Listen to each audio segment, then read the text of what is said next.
नमस्कार. श्री स्वामी समर्थ सर्वांना. तर आजच्या व्हिडिओमध्ये आपण काही घरगुती उपाय पाहणार आहोत. तुमच्या घरामध्ये ज्याची गरज असेल, ऑफिसमध्ये असेल, बाहेर समाजामध्ये वावरताना असेल, जर तुम्हाला कोणाचा त्रास असेल, तुम्हाला कुठल्याही बाबतीत जर कोणाचा जाच असेल, त्यासाठी तुम्हाला उपाय मिळत नसेल, तुम्ही अडकून गेला आहात पूर्णतः त्या गोष्टीमध्ये, त्या बंधनामध्ये, एखाद्याच्या जाचामध्ये, एखाद्याच्या त्रासाला कंटाळून एखाद्यानं तुम्हाला खूप असं जाहीर सांगून ठेवलं आहे की ज्यापासून तुम्हाला मुक्ती पाहिजे, तुम्हाला सुटका पाहिजे. जी ऑफिसमधील गोष्टी असोत, ऑफिसमधला ताण असो, ऑफिसमधल्या अडचणी असोत, किंवा मग घरचे असोत, घरी एखाद्या व्यक्तीचा तुम्हाला सारखा त्रास असेल, तुमच्या घरगुती ह्याच्या घरामध्ये नियमितपणे तुम्हाला बंधनात ठेवलं जात असेल, तुम्हाला तुमच्या म्हणण्याप्रमाणे वागता येत नसेल, तुमचं काहीच चलत नसेल, तुमचं खरं असून देखील कोणी ऐकून घेतलं जात नसेल, उलट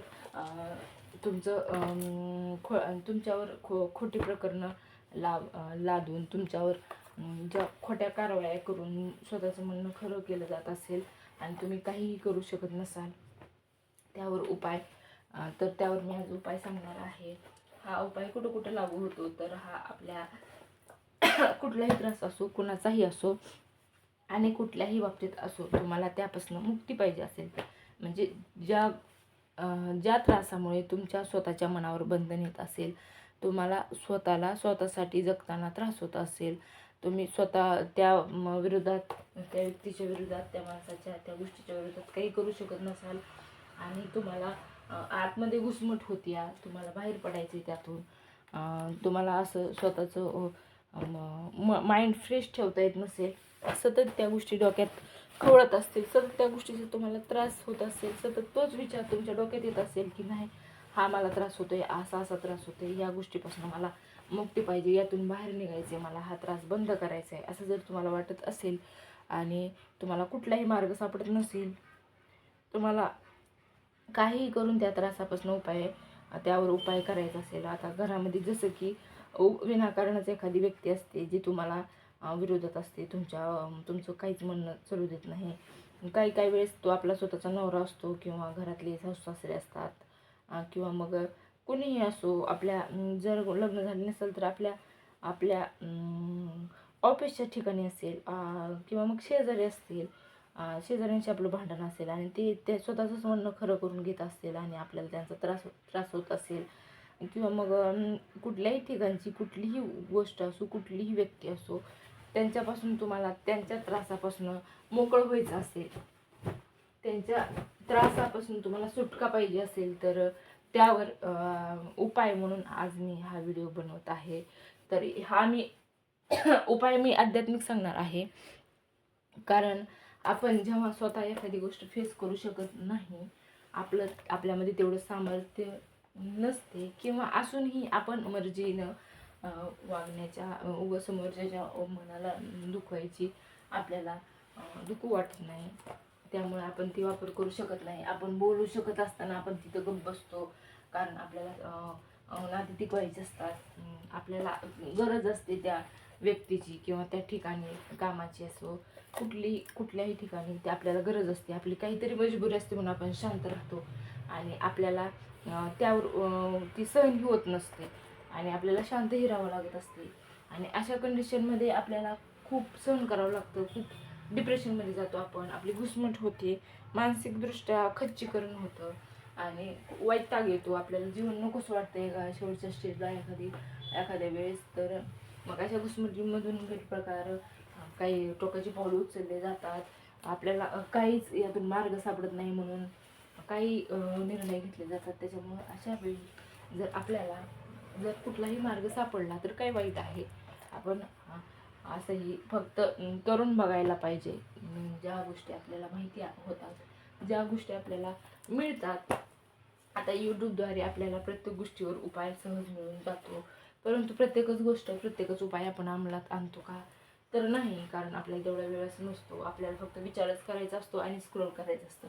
परंतु या स्क्रोलिंगच्या आणि नुसतं मानसिक स्वतःला त्रास देण्याच्या पलीकडेही आपण स्वतः जे काय आहे ती स्वतः अनुभव घेऊन बघण्याला काहीच हरकत नाही.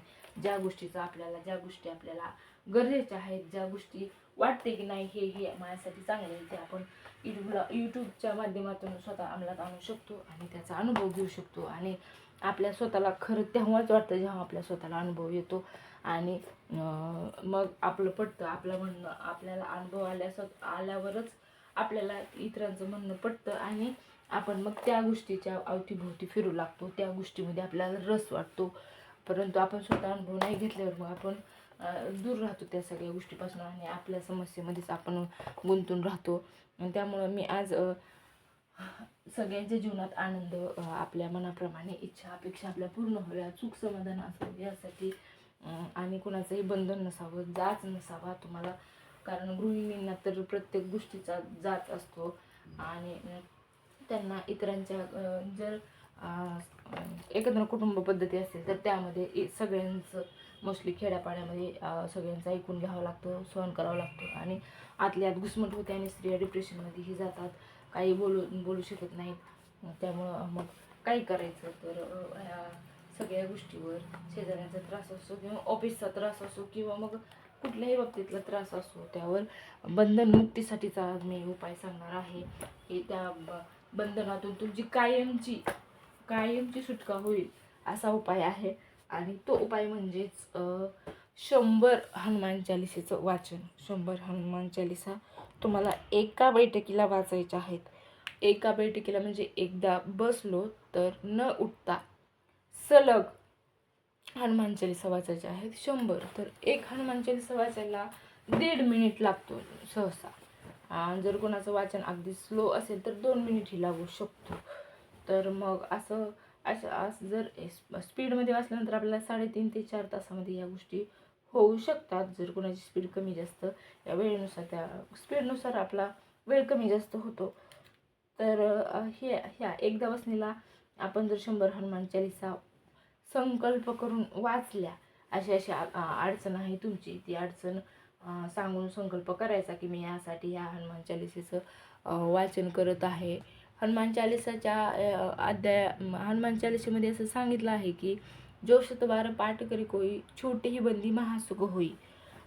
तर खरं हे अगदी खरं आहे. मी बरेच असे अनुभव पाहिलेत की ज्यांना अनुभव आला आहे, मला स्वतःला देखील आला आहे आणि बऱ्याच माझ्या ओळखीच्यातल्या जे आहेत त्यांना पण या गोष्टी सांगितलेल्या मी त्यांनाही आलेला आहे की असं केल्यानंतर जो तुमचा प्रश्न आहे, जो तुमची अडचण आहे ती सुटते आणि मोस्टली सगळ्यात जास्त तर बंधनमुक्ती होते. कोणतंही बंधन असो ते गळून पडतं बंधन आणि तुम्ही फ्री होता. आणि यासाठीच 108 झाल्या तर ठीक, नाहीतर 100 हनुमान चालिसा वाचायच्या एका बसणीला आणि अनुभव मला स्वतः घेऊन सांगा की खरं आहे का. जी तुमची इच्छा असेल ती हनुमानजीला बोला. आणि हे सगळं वाचनानंतर ज्यांना खरंच जे करतील त्यांना अनुभव आल्याशिवाय राहणार नाही. खूप प्रभावी, खूप जालीम उपाय आहे हा आणि जागृत उपाय आहे हा. या उपायानं तुमचं आयुष्य बदलून जाईल. त्यामुळे एकदा हा उपाय करून बघा. खरंच तुमची अडचण असेल तर ती सुटेल. आणि यावर डिटेलमध्ये व्हिडिओ पाहिजे असेल तर मला कमेंट करा, त्यामध्ये मी सांगेल सविस्तरपणे की कधी वाचायचं, कसं वाचायचं आणि हे सगळं जे वाचन आहे ते नेमकं ते करण्याची पद्धत काय, कशा प्रकारे करू शकता, ती सगळं पूजाची विधी मी सांगेल. आणि जर तुम्हाला व्हिडिओ आवडला असेल तर नक्कीच कमेंट करून विचारा आणि लाईक करा व्हिडिओला. पुढच्या व्हिडिओमध्ये मी नक्कीच प्रयत्न करेन की यावर डिटेल व्हिडिओ बनवून डिटेलमध्ये 100 हनुमान चालिसेचं पठण कसं करायचं त्यावर मी व्हिडिओ बनवून सांगेन. तर लाईक करा आणि भेटूयात अशा एका नवीन पुढच्या व्हिडिओमध्ये. तोपर्यंत नमस्कार. श्री स्वामी समर्थ सर्वांना.